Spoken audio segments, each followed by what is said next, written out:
காந்திமதி.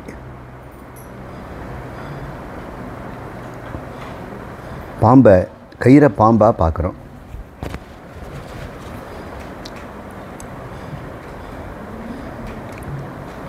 அப்படி பார்க்குறதுக்கு காரணம் அத்தியாசம் அப்படின்னு சொல்கிறோம்.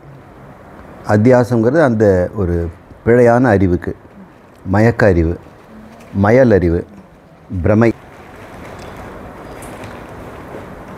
கண்ணில் ஏதாவது கோளாறு அப்போ இல்லை. எங்கே கோளாறு அப்போ? நம்ம புத்தியில் தான். கண் வந்து உள்ளதை தான் காட்டுது. ஏதோ ஒன்று அங்கே ஒரு பொருள் இருக்குதே, அது காட்டுது. அந்த பொருளுக்கு என்ன வெளிச்சத்தில் எவ்வளோ கிடைக்குமோ அந்த இமேஜ் மட்டும்தான் அது கொடுக்குது. அதில் எந்த பிரமாணத்தில் எந்த தவறும் இல்லை. பிரமாணத்தின் அடிப்படையில் நம்ம முடிவெடுக்கணும். அதுதான் புத்தி. பிரமாணமே உண்மை கிடையாது. நாம் எடுக்கிற முடிவு தான் உண்மை. அதுதான் உண்மையாக பொய்யான்னு இப்போ பிரமாணம் சொல்கிறதெல்லாம் உண்மை கிடையாது. காதில் கேட்டதெல்லாமே உண்மையாக தான் கேட்டுட்டோம்னு சொல்ல முடியாது. பார்த்ததெல்லாமே உண்மை கிடையாது. இப்போ பிரமாணத்தை நம்ம வந்து சப்த பிரமாணம் வேதம் அப்படின்னு சொன்ன உடனே அது உண்மை அப்படின்னு எடுத்துக்கூடாது. பிரமாணம் தன் ஒரு தகவலை அது கொடுக்குது, அவ்வளோதான். ஒரு இன்ஃபர்மேஷனை கொடுக்குது. அதை நம்ம புத்தி எப்படி எடுத்துக்குதுங்கிறது தான் முக்கியம். அதுதான் அது வந்து உண்மையாக பொய்யான்னு நிச்சயம் பண்ணணும். செயற்கை பழங்களெல்லாம் நம்ம செயற்கை தாவர செடிகளெல்லாம் இப்போ வீட்டில் அலங்காரமாக வைக்கிறாங்க. ரொம்ப தத்துரூபமாக அது நரம்புகளோட இலைகளோட அதில் பழுத்து போன இடங்கள் இதெல்லாம் ரொம்ப நிஜத்தை விட நிஜமாக இருக்குது. அப்போ கண் வந்து அது சின்சியராக அதனுடைய பிரமாணம் அது பூன்னு தான் காட்டுது. எந்த விதத்துலேயும் அது வந்து உண்மை பொய்ன்னு அது சொல்லவும் இல்லை, அது பொய்யனும் அது செய்யலை. நாம் மறுபடியும் இன்னொரு பிரமாணத்தை பயன்படுத்துகிறோம். தொட்டு பார்க்குறோம்.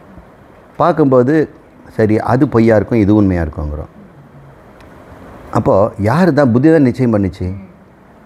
கண்ணில் காட்டுறது கூட நம்ம தொட்டு பார்த்து பண்ணோம்னா தான் சில விஷயங்கள் வந்து உண்மை அப்படின்னு நமக்கு தெரியுது. இப்போ புத்தி வந்து பிரமாணத்தை கையாளுறது. தொடாமலே இருந்துட்டேன்னா நான் வந்து கடைசி வரைக்கும் அது நிஜப்படம்னே நினச்சிட்டு போயிடுவேன்.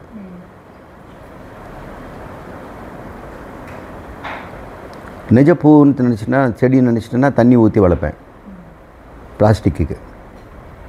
அப்படி நம்ம செய்கிறது இல்லை இல்லையா? இப்போது பிரமாணங்களை நம்ம பயன்படுத்தி உண்மையை கண்டுபிடிக்கிறோம். இப்போ நம்ம என்ன பண்ணுறோம்? பிரமாணம் உண்மை கிடையாது. பிரமாணம் டெலிவர்ஸ் இன்ஃபர்மேஷன். புத்தி தான் அதை வந்து நிச்சயாத்மிகம். புத்தி அது வந்து என்ன அப்படின்னு அது நிச்சயம் பண்ணுது. இப்போ புத்தியில் எதை வைத்துக்கொண்டு புத்தி ஒன்றை வந்து இதுதான் உண்மைன்னு சொல்லுது? ஏதோ அறிந்ததோ ஒரு தகவல் ஏற்கனவே இருக்கும் இல்லையா? அதை வச்சு அதை நம்ம பார்க்குறோம். இப்போ புத்தியும் கூட எப்பவுமே கரெக்டாக சொல்லிவிடுமா? அதுவும் சொல்ல முடியாது. உபனிஷத்தில் இருக்கக்கூடிய தாத்பரியம் இரண்டற்ற பிரம்மம், இரண்டற்றது. ஆத்மாவும் பிரம்மம் ஒன்று.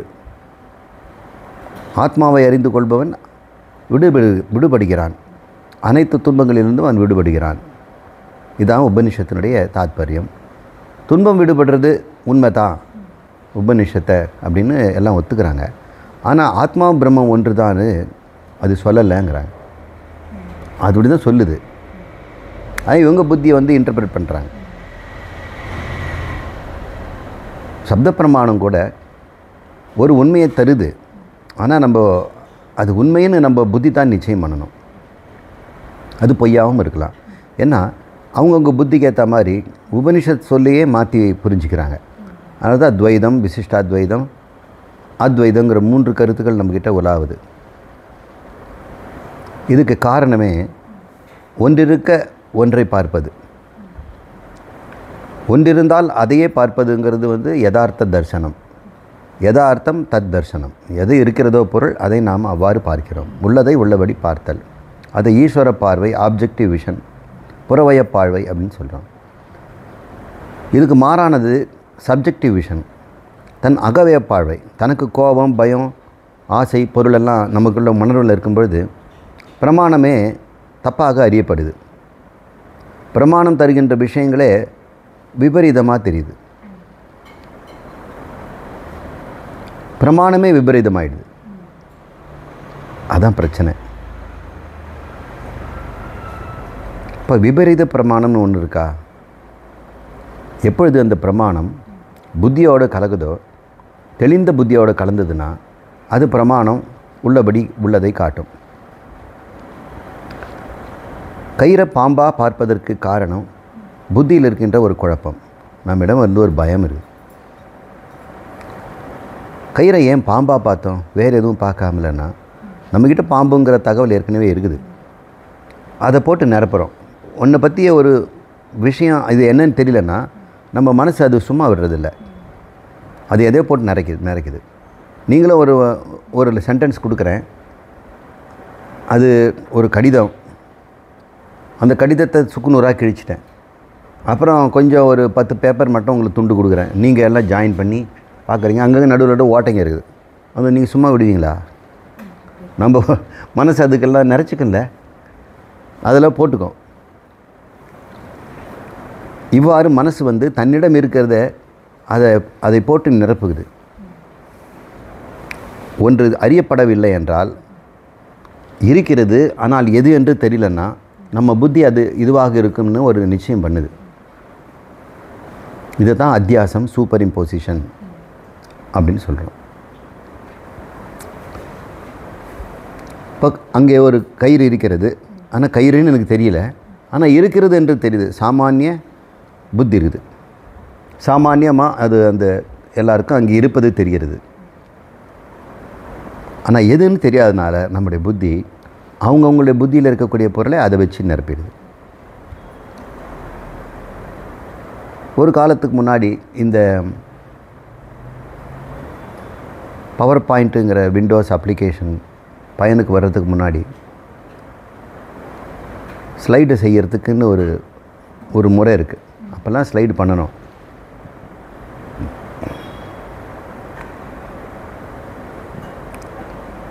ஸ்லைடுக்கு வேண்டியதெல்லாம் நம்ம கையில் வரைஞ்சிக்கணும். அப்புறம் பாசிட்டிவ் ஃபில்ம் வச்சு கேமராவில் ஃபோட்டோ எடுத்து பாசிட்டிவ் டெவலப் பண்ணணும். நம்ம யூஸ்வலி ஃபில்ம் டெவலப் பண்ணால் நெகட்டிவ் தான் கிடைக்கும். பாசிட்டிவாக டெவலப் பண்ணுறவங்க இருக்கிறாங்க. அதுதான் சினிமாலாம் பாசிட்டிவ்ஸ் தான். நெகட்டிவில் சினிமா ஓட்டினா எல்லாம் ரிவர்ஸ் ஆகிடும். அவங்க யூஸ் பண்ணுறது பாசிட்டிவ் ஃபில்ம். இல்லைனா நெகட்டிவ் ஃபில்ம் எடுத்து இன்னொரு நெகட்டிவ் ஃபில்மில் வச்சு சூப்பர் இம்போஸ் பண்ணி எக்ஸ்போஸ் பண்ணுவாங்க. அப்போ நெகட்டிவ் பாசிட்டிவ் ஆகிடும். அதுக்கப்புறம் பாசிட்டிவ் ஃபில்முன்னே வந்துடுச்சு, நேரடா டைரக்ட் பாசிட்டிவ். உங்களுக்கு அந்த ஃபில்ம் கதையெல்லாம் உங்களுக்கு தெரியல. ஒரு காலத்தில் நெகட்டிவாக பாசிட்டிவாக பண்ணணும். Negative of negative is positive. அப்புறம் டைரக்ட் பாசிட்டிவ். அந்த சமயம் ஒரு ஓவர் ஹெட் ப்ரொஜெக்டர்னு ஒரு டெக்னிக் இருந்தது. ஒரு பெட்டி மாதிரி இருக்கும், அதுக்குள்ளே வெளிச்சம் அடிக்கும், அது மேலே ஒரு லென்ஸ் மிதக்கும். அந்த லென்ஸில் வந்து ப்ரிசம் இருக்கும், இன்னொரு லென்ஸ் இருக்கும். இப்படி ஒரு லென்ஸு, இப்படி ஒரு லென்ஸு, இது நடுவில் ஒரு ப்ரிசம். இங்கே இருக்கிற ஒரு ஆப்ஜெக்டை இந்த லென்ஸை ஃபோக்கஸ் பண்ணி ப்ரிசம் வழியாக திருப்பி இந்த லென்ஸ் மூலம் அதை செவுத்தில் ப்ரொஜெக்ட் பண்ணோம். இதை வந்து ஓவர் ஹெட் ப்ரொஜெக்டர், OHP அப்படின்னு சொல்லுவாங்க. இதுக்கு வேண்டிய மெட்டீரியல் வந்து டிரான்ஸ்பரண்ட் ஷீட்டு. அந்த அதுக்குன்னு அந்த பாலித்தீன் பேப்பர் OHP ஷீட் கிடைக்குது இல்லைங்களா? அந்த ஷீட்டில் வந்து கையிலேயே எழுதணும் இண்டியன் இங்கில். அப்புறம் ஜெராக்ஸ் மெத்தட் கிடச்சிது. அப்புறம் கலர் ஜெராக்ஸ்லேயே அது போர்ட் பிரிண்ட் எடுத்துட்டோம். இது அத்தனை எக்ஸ்பெரிமெண்ட்டும் ஒரு காலத்தில் நிறைய பேர் ஃபஸ்ட் டைம் PhD காலேஜில் இந்த ப்ரொஃபஸர் நடத்தினா தான் அது வந்து இப்படி ஒரு மெத்தட் இருக்குதுன்னு தெரியும். எதையுமே நம்ம இப்போ செல்லோஃபேன் பேப்பர் அதிலே கையிலேயே ட்ராயிங் பண்ணி அதிலே எழுதி அதான் OHP பண்ணுவேன். இப்போது OHP ப்ரெசன்டேஷனே எல்லாருக்கும் வந்து ஒரு த்ரில்லிங்காக இருந்தது. இல்லைனா ஸ்கெட்ச் பெனில் எழுதி தான் போட்டுட்ருப்பாங்க. இது வந்து 3 டைமென்ஷனல் பிக்சர்ஸே அங்கே வரும். என்ன பிரச்சனைன்னா அந்த OHP ஷீட்டில் மல்டி கலர் ஜெராக்ஸ் எடுத்து ஒரு உலகம்னு ஒரு படம் எடுத்துட்டோன்னு வைங்களேன், அதை ப்ரொஜெக்ட் பண்ணோம்னா சிவரில் வந்து உலகம் தெரியுது. அங்கேருந்து வர்றது வந்து வெள்ளை வெளிச்சம்தான்.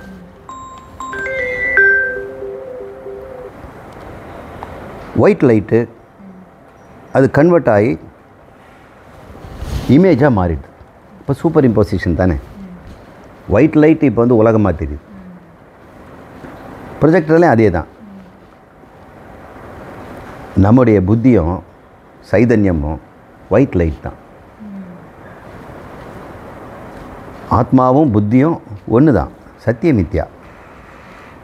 ஒன்று விவகார சத்தியம், ஒன்று பாரமார்த்திக சத்தியம். ஆத்மா பாரமார்த்திக சத்தியம், புத்தி அதனுடைய விவகார சத்தியம். ஆத்மா எதையும் செய்யாது. அதனால் ஏதாவது செய்யறதுக்கு ஏதாவது ஒன்று வேணும்னா புத்திங்கிற ஒன்றை பயன்படுத்துது. அது புத்திங்கிறது எதுன்னா அதுவே தான் புத்தி. இப்போ ஆத்மா எப்படி புத்தியாச்சு? சத்தியம் மித்யா. அந்த பிரச்சனை அப்புறம் சால்வ் பண்ணலாம். இப்போ புத்திங்கிறது வந்து பியூர் OHP ஷீட்டாக இருந்ததுன்னா, உள்ள ஆத்மாவுடைய பிரைட் லைட்டு வெளியே வந்ததுன்னா, வெளியே வரதும் ஆத்மாவை தான் இருக்கும். இப்போ புத்தி வந்து ஆத்மாவை உலகமாக காட்டுறதில்ல இல்லையா? ஆத்மா புத்திங்கிற டிரான்ஸ்பரன்ட் ஷீட் வழியாக போயிட்டு ஆத்மா தான் வெளியே வருது. அப்போ ஆத்மாவுக்கு தடையில்லாமல் அகமும் புறமும் ஆத்மாவாயிடுச்சு. உள்ளுக்குள்ளே வெளிச்சம், அது செவுர்லேயே வெளிச்சமாக இருக்குது. இப்போ செவுரில் இருக்க வெளிச்சத்தை உலகம்போம், உள்ளே இருக்கிற வெளிச்சத்தை ஆத்மாம்போம் அல்லது பிரம்மம்போம். இப்போ நடுவில் OHP ஷீட்னு ஒன்று இருக்குல்ல, அந்த புத்தி அதில் என்ன பதிஞ்சு இருக்குதோ மல்டி கலர் பிக்சர். இப்போ ஆத்மா இப்போ உலகமாயிடுச்சு. தன்னையே வெளியே உலகமாக பார்க்குறான். ஒருவேளை ஆத்மா டிரான்ஸ்பரண்ட் ஷீட் வழியாக அது பார்க்க முயன்றதுன்னு வைங்க. ஏன்னா பார்த்தல் கேட்டல் என்ற அந்த தொழிலெல்லாம் ஞாத்திருத்துவம், போக்திருத்துவம், சிந்திருத்துவம், கர்த்திருத்துவம் இதெல்லாமே இந்த OHP ஷீட்டில் இருக்குது. அந்த OHP ஷீட்டு தான் இந்த துருவங்கிற வந்து ஒரு தன்மையை தருது. ஆத்மா வெறும் சைதன்யந்தான். அது அறிதல்ன்றது கிடையாது. ஆனால் அறிவு, அது அறிபவனாக மாற்றுவது அந்த ஷீட்டு தான், அந்த புத்தி தான். இப்போ குழந்தைக்கு பிறக்கும்போது பிளாங்க் ஷீட்டாக புத்தி வருது, ஆத்மாவும் இருக்குது. இப்போ ஆத்மாவும் புத்தியும் ஒன்றாக தான் இருக்குது. அங்கே புத்திங்கிற ஒரு ஃபில்டரே இல்லை, இமேஜே எதுவுமே இல்லை. அந்த புத்தி முழுக்க முழுக்க ஆத்மாவே காட்டினாலும் கூட ஆத்மாவுக்கு ஒரு தன்மையை தருது. என்ன தன்மை? அறிபவன் என்ற தன்மையும், செய்பவன்ற தன்மையும், அனுபவிப்பன்ற தன்மையும், கர்த்திருத்துவ, போக்திருத்துவ, ஞாத்திருத்துவ தன்மையை தருவது எது? இந்த புத்தி தான். ஆனால் குழந்தைக்கு கொடுக்கப்பட்டாலும் அந்த துவம் இருக்குது. கர்த்திருத்துவம், போக்திருத்துவம் இருக்கிறதுனால அது கர்த்தாவாக, போக்தாவாக, ஞாத்தாவாக ஆயிடுது. So the possibility of a person becoming a knower, doer and enjoyer is attributed to the buddhi. ஆனால் புத்தி எதுவுமே செய்யலை ஆரம்பத்தில். பின்னாடி அந்த attribution அது இருக்கிறதுனால அது செய்யுது. இப்போ பார்த்தா ஆத்மாவே செய்கிற மாதிரி இருக்குது. புத்தி செயலெல்லாம் ஆத்மாவில் இருப்பது போல் தெரிகிறது.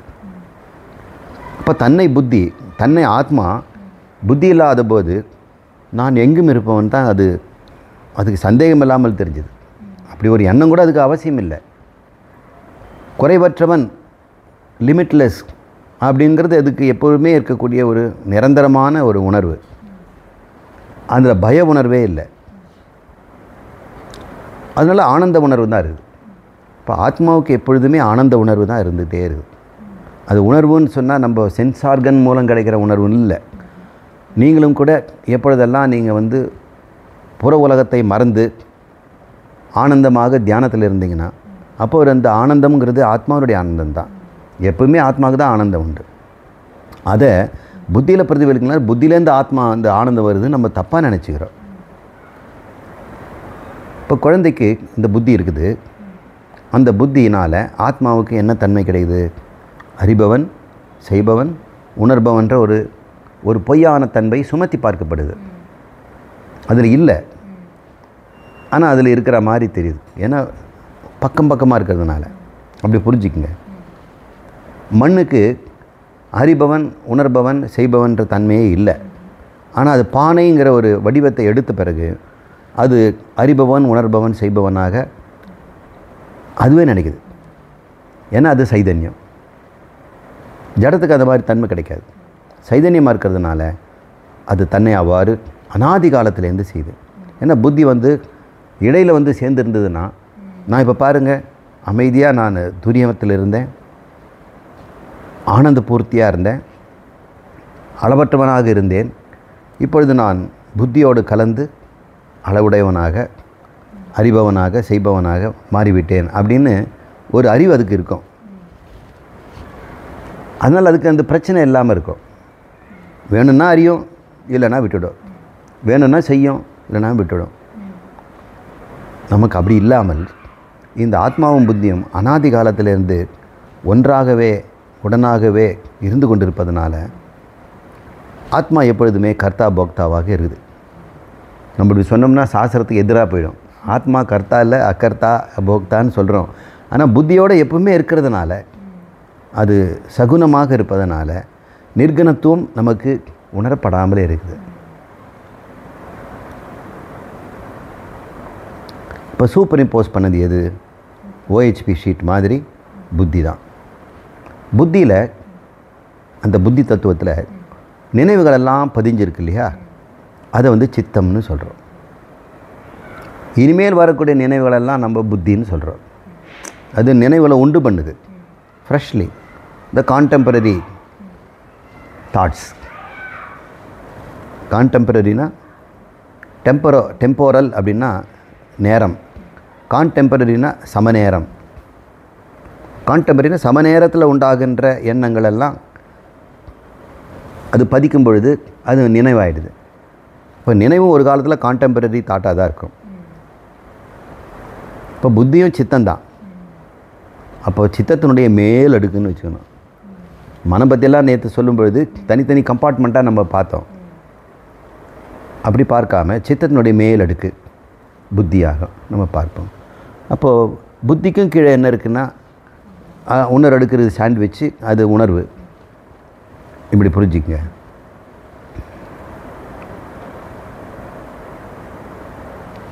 பாம்பை, கயிறை நாம் பாம்பாக பார்த்துட்டோம். டைம் கரெக்டாக இருக்குதாமா? கயிறு ஏன் பாம்பாக தெரிஞ்சது? வேறு ஏதோ கத்திரிக்காயை தெரிஞ்சுக்கலாம்ல, பூசணிக்காய் தெரிஞ்சுக்கலாம்ல. ஏதோ ஒரு உருவ ஒற்றுமை இருக்குது ரெண்டுத்துக்கும். அதனால் நம்ம புத்தி கூட புத்திசாலித்தனமாக அது உருவ ஒற்றுமை பொருளை அதில் போட்டுடுது. எந்த ஆளும் முட்டாலும் பூசணிக்காயை, கயிறை பூசணிக்காய் தப்பாக கூட பார்க்க மாட்டான். அவங்ககிட்ட பாம்பு இல்லைன்னா பாம்பாக பார்க்க மாட்டான். ஏதோ இருக்குது, லைட் போட்டு பார்க்கலான்னு தான் பார்ப்பான். இவங்ககிட்ட ஏற்கனவே பாம்பெல்லாம் இருக்கிறதுனால இவன் பாம்பாக தான் பார்க்குறான். இப்போ ப்ரீ கன்சீவ்டு நோஷன் இல்லை, அந்த கன்செப்ஷன் ப்ரீ கன்சீவ்டு. முன்னாடியே நம்மக்கிட்ட ஒரு கன்சம்ஷன் இருக்குது. கன்சம்ஷன்னா கருவுறுதல் கூட அர்த்தம். கன்சீவ் அப்படின்பாங்க. The idea is conceived by so and so அப்படின்றோம். அந்த கன்செப்ஷன் நம்மக்கிட்ட ஏற்கனவே சித்தத்தில் இருக்கிறதுனால இட் ஃபில்ஸ் த கேப். இப்போ நம்ம உண்மையிலே உள்ளபடியே உலகத்தை பார்க்குறோமான்னா இல்லை. எப்பொழுதுமே வி ஆர் ஃபில்லிங் கேப்ஸ். தொடர்பு படுத்துகிறோம். இவங்க ரெண்டு பேரும் சேர்ந்தே வந்தாங்கன்னா இவங்களுக்கு ஏதோ ஒரு உறவு இருக்குதுன்னு நினச்சிக்கிறோம். சில சமயம் ஒருத்தர் பின்னாடி ஒருத்தர் வருவாங்க. ஒரு லேடி வருவாங்க, பின்னாடி ஒருத்தர் வருவார். நம்ம நினைப்போம் ரெண்டு பேரும் கப்பல் போல் இருக்கு அப்படின்னு நம்ம ஃபில்லப் பண்ணிவிடும். இதுதான் அத்தியாசம். நம்மக்கிட்ட அனுபவத்தின்படி, பல நினைவின்படி இவ்வளோ நெருக்கமாக, இவ்வளோ பக்கம் பக்கமாக யாரும் அந்நியர்கள் வரமாட்டாங்க அப்படின்னு சொல்கிறோம். இதெல்லாம் ப்ரீ கன்சீவ்டு நோஷன். அந்நியர்கள் கூட அவ்வளோ க்ளோஸாக வரலாம்.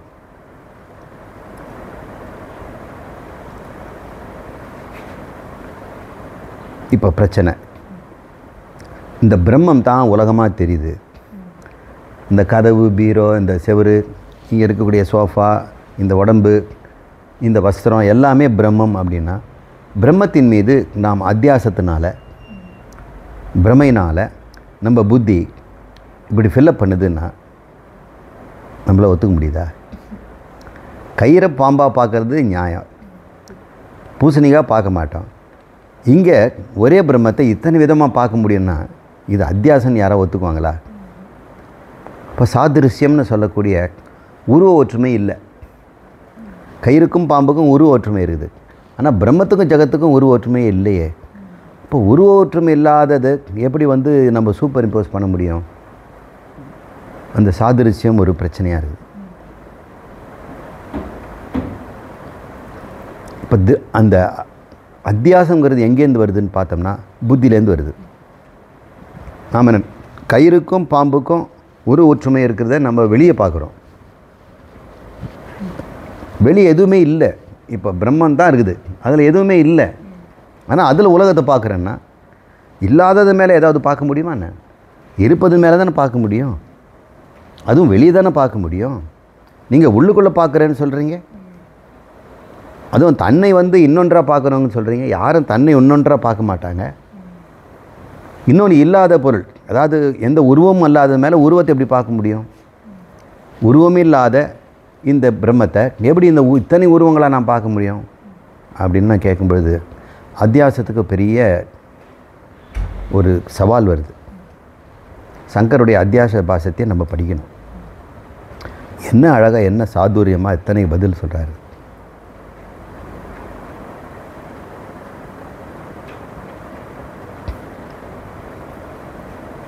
இப்போ சுருக்கமாக நம்ம பார்ப்போம். உள்ள பொருளின் மீது சாதிருஷ்யமாக தான் பார்க்கணும் அப்படின்னு நீங்கள் சொல்கிறீங்க. அப்புறம் இல்லாத பொருளில் நீங்கள் பார்க்க முடியாது, அரூபத்தில் நீங்கள் ரூபத்தை பார்க்க முடியாது. அதுக்கு சொல்கிறாரு, பேய் பேயின்னு சொல்கிறாங்கல்ல, யாராவது பார்த்துருக்காங்களா? பார்த்ததே கிடையாது. அப்போ பேய்ங்கிற ஒரு கான்செப்ட் நம்மக்கிட்ட இருக்குது. அவங்கவுங்க அந்த பேய்க்கு ஏதேதோ ஒரு உருவம் கொடுத்துட்டாங்க. வெள்ளை கலர் துணி போத்துன மாதிரி, 2 கண்ணு ஓட்ட மாதிரி, கை கால்லாம் அப்படின்ட்டு கால் மிதந்து வர மாதிரி, இதெல்லாம் ஒரு கான்செப்ட். அப்போ நம்ம பேய்க்கு பயந்தவன் சூன்யத்தில் தானே பேயை பார்க்குறான்.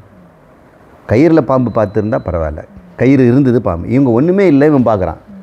இப்போ நீங்கள் இல்யூஷன் தான் நீங்கள் அத்தியாசம்னு நினைக்கிறீங்க, ஹாலுசினேஷன் அத்தியாசம் தான். இல்லாத பொருளை இருப்பதாக பார்ப்பது ஹாலுசினேஷன், உள்ள பொருளை வேறொன்றாக பார்ப்பது இல்யூஷன். ஹாலுசினேஷன் நம்ம உணர்வதனால நாம் அரூபத்தை ரூபமாக மாற்ற முடியும். அப்புறம் ஒரு பொருள் இன்னொரு பொருளாக தெரிவதற்கு நம்ம வெளியே ஒரு பொருளுங்கிறோம், அது சாதிருஷ்யம்னு சொல்கிறோம். எத்தனையோ பொருள்கள் சாதிருஷ்யம் இல்லாததும் கூட அங்கே நாம் பார்ப்பதை நாம் பார்க்கிறோம். தூணை திருடனா பார்க்கறது, ஆகாய வெளியில் நீல நிறத்தை பார்க்குறோம். ஆகாயத்துக்கு நீளம் கிடையாது, ஆனால் நீங்கள் நீல நிறத்தை பார்க்குறீங்க. அப்போது உருவம் இல்லாததுக்கு ஒரு உருவம் பார்க்குறீங்க, ஆகாயத்துக்கு நிறம் என்ற தன்மையே கிடையாதான்னு. அப்போ சாதிருஷ்யம் என்பதை நம்ம பார்க்கல, அங்கே இருக்கிறத பார்க்குறோம். அப்புறம் மேகங்களில் வடிவங்கள் எல்லாம் பார்த்து அது உருவங்கள்லாம் இருக்கிறதெல்லாம் பார்க்குறோம். இவ்வாறு சாதிருஷ்யம் இல்லாவிட்டாலும் வரும், சூன்யத்திலும் கூட தோன்றலாம். ஏனென்றால் அத்தியாசம் செய்வது புத்தி. புத்தி ஒன்றின் மீது தான் வைக்கணுன்ற அவசியம் இல்லை, தனக்குள் தானே அத்தியாசம் பண்ணக்கொள்ளலாம், தன்னையே அத்தியாசம் செய்து கொள்ளலாம். தன்னை ஒருவன் பூனையாக நினச்சிக்கலாம். அப்படி மனநோய் இருக்கிறவங்க இருக்கிறாங்கல்ல, தன்னை பூனையாக நினச்சிட்டு வெளியே வராதவங்க, நாயின்னு நினச்சிட்டு வெளியே வராதவங்க இருக்கிறாங்க. தன்னுடைய உயிரே தொப்பியில் இருக்குதுன்னு நினச்சிட்டு ஒருத்தர் இருந்தார், தொப்பி கழட்டவே மாட்டார். இப்போ சாமி ஒரு முறை கேட்டார், இந்த தொப்பியை எடுக்கவே மாட்டிங்களான்னு. எடுக்கக்கூடாது சார், அது உயிருண்ட மேக்சிமம் உயிர் அங்கே தான் இருக்குது சார் அப்படின்னு. அது எடுத்த உடனே அவன் பயந்துடுவாங்க, அவங்களுக்கு உயிர் போயிடும். இதெல்லாம் அத்தியாசம்தான். இப்போ புத்தி எதையும் அத்தியாசம் பண்ணுதுன்னு தெரியுது. ஓகே, புத்தி தான் அத்தியாசம் பண்ணுன்னு ஒத்துக்கிட்டீங்க. இவ்வளோ பெரிய பிரபஞ்சத்தை நான் எப்படி ப்ரிடிக்ட் பண்ணுவேன்? ஏன் புத்தி பண்ணும்? இப்போ எல்லாத்தையும் நான் பார்த்து வச்சுருக்கேனான்னு. நான் பாம்பை பார்த்துக்கன்னா பாம்பை ஏற்கனவே நான் பார்த்ததுனால பார்த்துட்டேன். நான் முன்ன பின்னு பார்க்காத உயிரினத்தெல்லாம் இப்போ பார்க்குறேனே, அதை நான் அத்தியாசம் எப்படி சொல்ல முடியும்? என் புத்தியில் இல்லையே அது. முதல்ல என் புத்தியில் இல்லாதது எப்படி அங்கே வந்தது? இப்போ அப்போ பிரம்மத்தில் இல்லாததெல்லாம் நான் என்னென்னமோ பார்க்குறேன். இப்போ வந்து கடலில் போய் பார்க்குறீங்க, வினோதமான மீன்களெல்லாம் அக்வேரியத்தில் பார்க்குறீங்க. இப்படிலாம் கூட இருக்குமா அப்படின்னு. அழகான மீன்கள் இருக்குது, ஏஞ்சல் ஃபிஷ்ன்னு சொல்லி அழகழகாக அதனுடைய அந்த ஃபின்ஸ்ன்னு சொல்லுவாங்கள்ல, அதெல்லாம் ரொம்ப நேர்த்தியாக இருக்குதுப்பா இவ்வளோ. அப்புறம் ஸ்பாட்ஸு, அதனுடைய கலர்கள் சிலதான் பார்க்கவே கோரமாக இருக்கும். மண்டையிலே வாய் இருக்கிற மாதிரி இருக்கும். வாய் வந்து பாண்ட் டோர் மாதிரி திறந்து மூடும். இதெல்லாம் நம்ம முன்பின் பார்க்காதது. எப்படி பிரம்மத்தில் மேலே நான் இதெல்லாம் பார்த்தேன், அங்கே பிரம்மம் இருக்குது அப்படின்னு நம்ம சொல்லும்பொழுது இது எப்படி என் புத்தி சப்ளை பண்ணிச்சு அப்படின்னு ஒரு கேள்வி வருது. அதே சங்கரர் இப்படி யாரும் கேட்காதனால அவர் பதில் சொல்லலை. அவர் எல்லாத்தையும் அவர் வந்து பேசியிருக்கிறார். இந்த சமஷ்டி அத்தியாசம், இப்போ வியஷ்டி அத்தியாசத்தை நம்ம பேசிகிட்ருக்கிறோம். வியஷ்டின்னா ஒரு தனி மனிதன் ஒரு பொருளை பார்க்கு. இப்போ நான் பார்க்குற ஜகத் வந்து வியஷ்டி அத்தியாசம் இல்லை, சமஷ்டி அத்தியாசம். எல்லாருடைய சித்தத்துலேயும் அது இருக்குது. இந்த புத்தியை சிருஷ்டி இந்த புத்தின்ற OHP ஷீட்டு, அதில் எல்லாருடைய ஜீவனுடைய தகவலும் சித்தத்தில் இருக்கக்கூடிய போன பிரபஞ்சத்தினுடைய அத்தனை தகவலும் அதில் இருக்குது சித்தத்தில் இல்லையா. அது மொத்த சித்தமாக சமஷ்டி சித்தமாக பார்த்தோம்னா அது ஒரு பெரிய OHP ஷீட்டு. அப்போ பிரம்ம அதில் வெளியே வந்தால் எனக்கு உலகமாக தானே இருக்கும். அப்போ யார் யாரோ பார்த்த பிராணிகளும் செடிகளும் கொடிகளும் இருக்கும் இல்லை. நானே பல ஜென்மத்துக்கு முன்னாடி பார்த்ததெல்லாம் இப்போ இருக்குது இல்லை. அப்போ நான் இப்போ இந்த ஜென்மத்தில் நான் பார்க்காத பொருளுங்கிறதுனால இன்னொரு ஜென்மத்தில் நான் பார்க்காத பொருள் இருக்க முடியுமா? நான் அப்போ பார்த்துருக்கலாம். அந்த பொருளாகவே நான் இருந்திருக்கலாம், அந்த மீனாகவும் புழுவாகவும் இருந்திருக்கலாம் இல்லை. இப்போ அப்படி பார்த்தோம்னா இந்த OHP ஷீட்டு அதுக்கு தான் அந்த கதையெல்லாம் ஆரம்பித்தது. அப்படிங்கிறது தான் சித்த ஒரு அம்பரம். அது அம்பரம்னா துணி, ஷீட்டு. இந்த சித்தத்தினால் ஆகிய துணிங்கிறதுனால சிதம்பரம்னு பேர். அந்த சிதம்பரத்தில் தான் சமஷ்டியாக இருக்கக்கூடிய அத்தனை என்ன ரூபமான இந்த பிரபஞ்சம், ஆசாரூபமான பிரபஞ்சம் எல்லாமே அத்தியாசமாகுது. அது சமஷ்டியாக செய்யும் பொழுது சமஷ்டி சிதம்பரமாக இருப்பதை நம்ம ஈஸ்வரன் சொல்கிறோம். அதே பிரம்மந்தான். அந்த OHP ஷீட்டி அவர் மாயான்னு பேர் வச்சுருக்கிறார், நம்ம சிதம்பரம்னு பேர் வைக்கிறோம். அதில் எல்லாருடைய சித்தம்சங்களும் அதில் கலெக்டிவாக இருக்குது. அதில் ஒரு சித்தமாக நாம் இருக்கிறோம். அப்போ ஏற்கனவே எல்லாருடைய சித்தமும் சேர்ந்து ஒரு சிருஷ்டியை உண்டு பண்ணியிருக்குது. அதில் நாம் வந்து நம்ம இஷ்டத்துக்கு அத்தியாசம் பண்ணிக்கிறோம். இப்போ ஈஸ்வரன் பண்ணது அத்தியாசமா?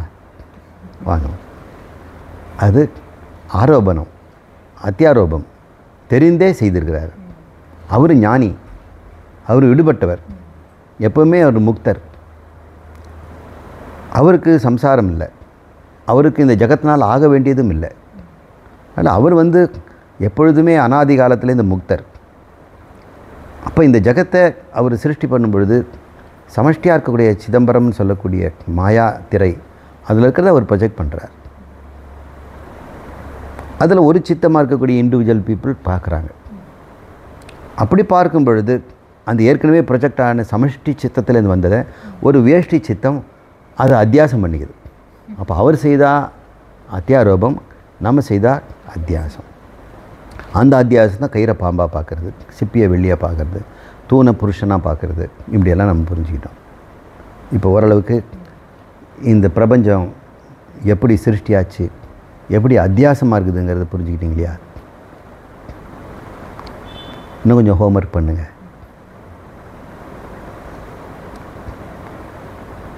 என்கிட்ட கேள்வி கேட்காதீங்க, உங்ககிட்ட கேளுங்க. போதுமான அறிவு உங்ககிட்ட இருக்குது. உங்களால் கசக்கி பிழிஞ்சு அறிவு வரலன்னா அப்புறம் என்கிட்ட வாங்க, முயற்சி பண்ணுங்க. எல்லா பிரச்சனையும் நம்ம தீர்க்க பார்க்கணும். ஹோம்ஒர்க் கொடுத்தோம்னா 10 கணக்கையும் வீட்டில் பண்ணி தான் பார்க்கணும். முடியாதது மட்டும் டீச்சர்கிட்ட வந்து கேட்கலாம்.